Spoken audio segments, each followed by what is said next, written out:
টানা বৃষ্টিতে জলমগ্ন উমরাপুর বহুতালী হারুয়া পরিদর্শনে বহুতালীতে বিধায়ক হিমানী বিশ্বাস। টানা বর্ষণের ফলে সুতির উমরাপুর বহুতালী হারুয়া অঞ্চলের বিস্তীর্ণ চাষের জমি মাঠঘাট কিছু বসতবাড়ি জলমগ্ন হয়ে পড়েছে। গ্রামের পর গ্রাম এখন কার্যত জলের নিচে, ফলে সাধারণ মানুষ থেকে কৃষক সকলের মধ্যেই উদ্বেগ ছড়িয়েছে। আজ বৃহস্পতিবার এই পরিস্থিতিতেই বহুতালী অঞ্চলে পৌঁছন সুতি বিধানসভার বিধায়ক হিমানী বিশ্বাস। তিনি জলমগ্ন এলাকাগুলি ঘুরে দেখেন, ক্ষতিগ্রস্তদের সঙ্গে কথা বলেন, আশ্বাস দেন প্রশাসনের তরফে প্রয়োজনীয় সহায়তা দ্রুত পৌঁছে দেওয়া হবে। বিধায়ক বলেন, এই দুর্দিনে আমি মানুষের পাশে আছি, যেখানে যেমন প্রয়োজন সাধ্যমতো সাহায্য পৌঁছে দেওয়ার জন্য চেষ্টা চলছে। ক্ষতিগ্রস্ত এলাকা থেকে উঠে এসেছে একাধিক আশঙ্কার কথা। অনেক জমিতে ধান, পাট, সবজির বীজ রোপণ শুরু হয়েছিল। টানা বৃষ্টিতে সেই জমিগুলো এখন জলের তলায়। যদি দীর্ঘদিন জল না সরে তবে ফসলের বড় ক্ষতি হওয়ার সম্ভাবনা রয়েছে বলে মনে করছেন কৃষকরা। এবছর বর্ষার শুরুতে এত দীর্ঘ সময় ধরে লাগাতার বৃষ্টি হওয়ায় এই পরিস্থিতি সৃষ্টি হয়েছে বলে মনে করছেন স্থানীয়রা।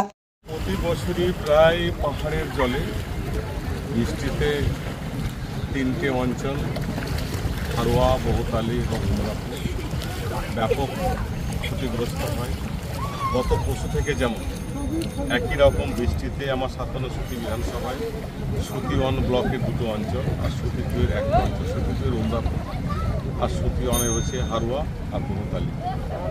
আমরা যে জায়গাটা এখন উপস্থিত আছি সেটা হচ্ছে গোপালনগর। এই গোপালনগরে আপনারা দেখছেন কী অবস্থা।